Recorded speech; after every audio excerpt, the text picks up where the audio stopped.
A very good morning, dear children. Welcome back to the online classes of Class 6. How are you all? I hope you all are fine and doing your studies well.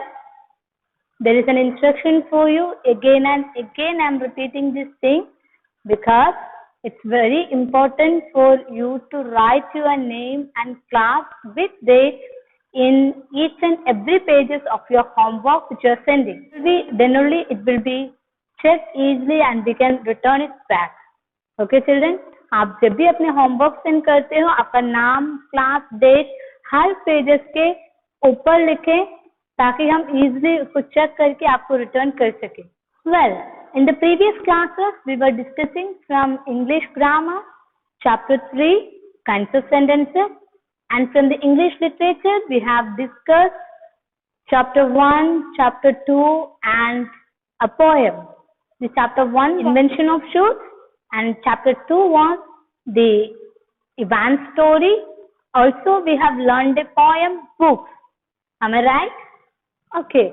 So in this class we are going to learn our second poem from the page number 22, English literature book, entitled as Tiger.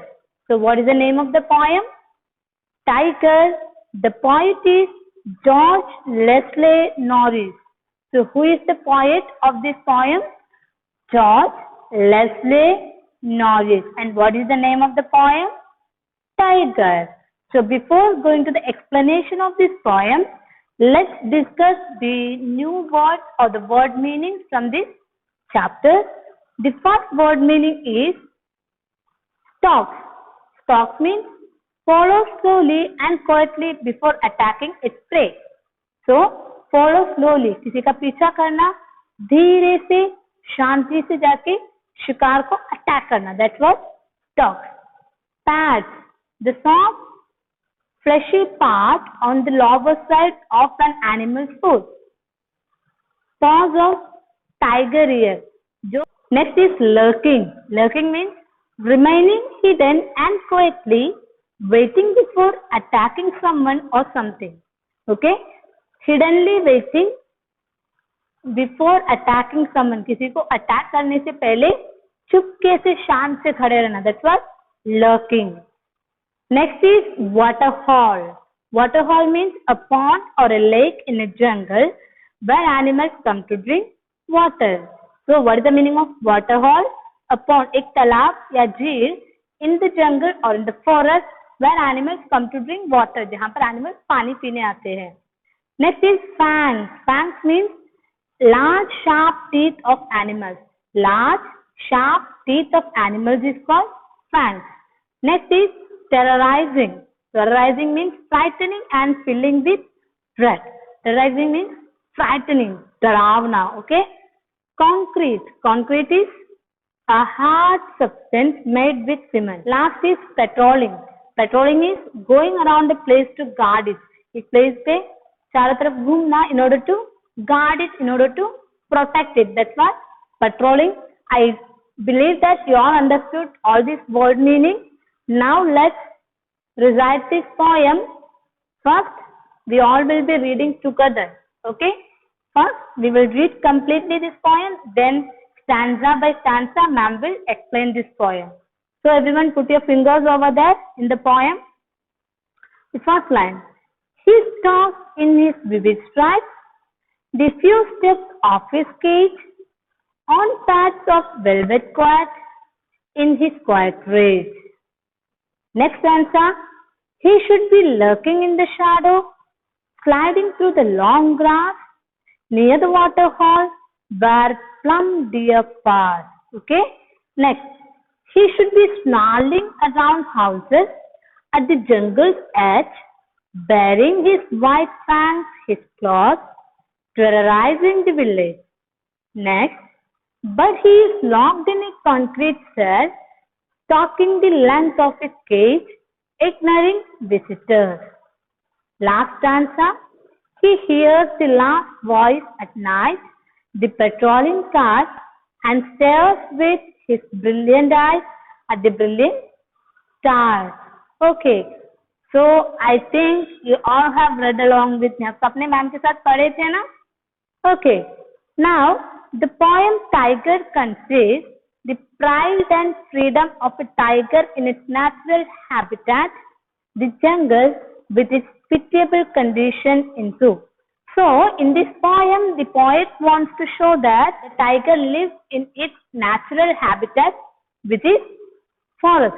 Tiger जो normally कहाँ रहते हैं? Jungle या forest में रहते हैं. And when he used to live there, he had his proud, okay? उसका शान था and he had freedom. उसके पास freedom थे, आजादी थे. But the poet is comparing the life of a tiger in the forest and the life of a tiger in the cage. एक forest में एक tiger रहते हैं, उसके freedom. But when a tiger lives in the cage of the zoo के cage में, पिंजरे में रहते हैं, how pitiable, कितने दया आते हैं हमें उस टाइगर के ऊपर. That's what the poet is trying to show through this poem. The speaker asks us to understand the reason behind the quiet rage of the tiger. When we used to go to the zoo to visit the tigers, they used to rage. वो बहुत गिरते हैं, जो उनके गुस्से में आवाज आते हैं. Why you know? Because they are confined, they are caged in a cage.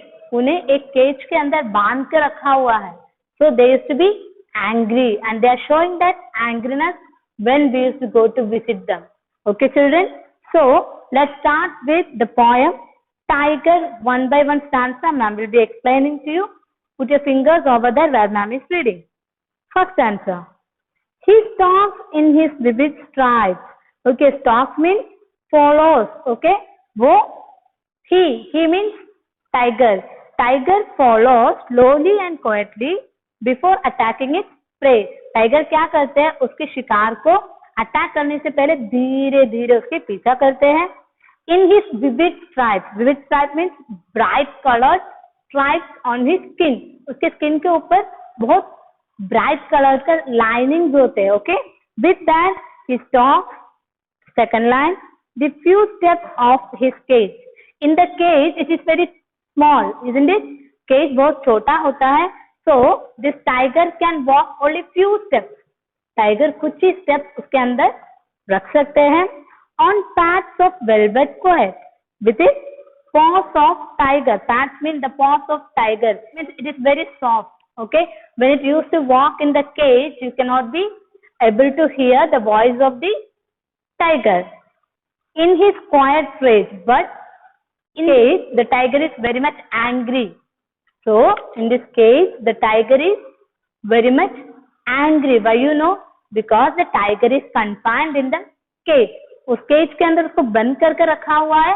तो टाइगर अपने फ्रीडम, अपने आजादी को नहीं महसूस कर पा रहा. So he used to get very much angry. Come to in the first answer, the poet was saying the beautiful tiger which used to stay inside the cage.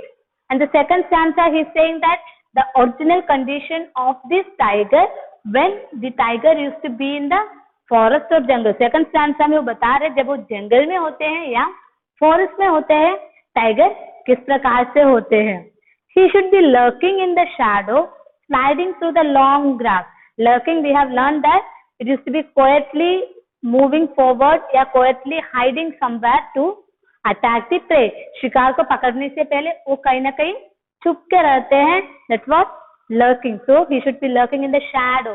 किसी परछाई में, किसी जगह पे वो छुप के रहते हैं. Sliding through the long grass near the water hole where the other animals used to come to drink water. This tiger used to hide there. इस टाइगर वहां पर छुप के रहते हैं जहां पर और एनिमल्स पानी पीने के लिए आते हैं. Where some deers pass. Mainly their prey is deer. Okay, mainly उनका शिकार क्या है? Deer. Deer means हिरन. Okay, come to the next answer. He should be snarling around houses at the jungle's edge, bearing his white fangs, his claws, terrorizing the village. So when he used to be there in the jungle or the forest, he should be snarling around the houses. Snarling means he used to make some warning sound. बहुत चेतावनी का कुछ आवाज निकालते वो घरों के चारों तरफ घूमते थे. At the jungle's edge, bearing his white fangs his large sharp teeth of animals, roaming around the houses near to the jungle, which is terrorizing the village, and he used to make the people frightened, those who are living in the village. So in this stanza, the poet is saying that जब वो अपने जंगल में रहते थे, what he used to do, वो पूरे घरों के चारों तरफ घूमते हुए अपने शार्प टीथ, अपने क्लॉज को दिखाते हुए लोगों को डराते थे. Okay, children, come to the next. But he is locked in a concrete cell. Now the poet is telling the pitiable condition of tiger in a blue cage or in a concrete cell. Concrete means a hard substance made with cement, stones, ये सब कुछ use करके जो walls द्वारा बनाया जाता है, that's what concrete is. So now where is this tiger? Tiger is not in the forest, but he is in the concrete cell, stalking the length of his cage, ignoring visitors. What is doing in the cage? He is just walking here and there, having few steps. कुछ steps रखते हुए वो उस cage के अंदर ही घूम रहा है, ignoring the visitors. जितने भी visitors आते हैं उन्हें ignoring करते हुए. Come to the last stanza. He hears the last voice at night, the patrolling cars, and stares with his brilliant eyes at the brilliant stars. Now, finally, the poet is saying that he hears the last voice at night. और अंत में रात को वो एक आवाज सुनते हैं. What is that? The patrolling cars. Patrolling is going around a place to guard it. वहां पे कुछ cars move करते हैं उस चीज को protect करने के लिए या guard करने के लिए. And stares with his brilliant eyes. Stares means घूरना या देखना. With his brilliant eyes at the brilliant stars. And finally, what this tiger used to do, being in the cage, he used to staring at the stars and trying to forget about his life in the jungle and trying to adjust in the cage of the zoo. So, I think you all understood this poem. Mainly, this poem is talking about how a animal or how a tiger lives in the forest, but when he is caged in the zoo for human fun, how its condition is becoming. Okay, children, it's very pitiable, and in this poem we need to understand that we should allow the animals or birds where they are living. Okay, let them be there. You should not bring them in the homes or in the human-made buildings. Okay, children, I think you all understood this poem, and if you have any doubt, you may ask in the query group. Ma'am will be helping you to find out this solution for that. This is the homework of this chapter, the word meanings and the first 4 question answers. Do it and send it to me today itself. Take care, children. Stay home.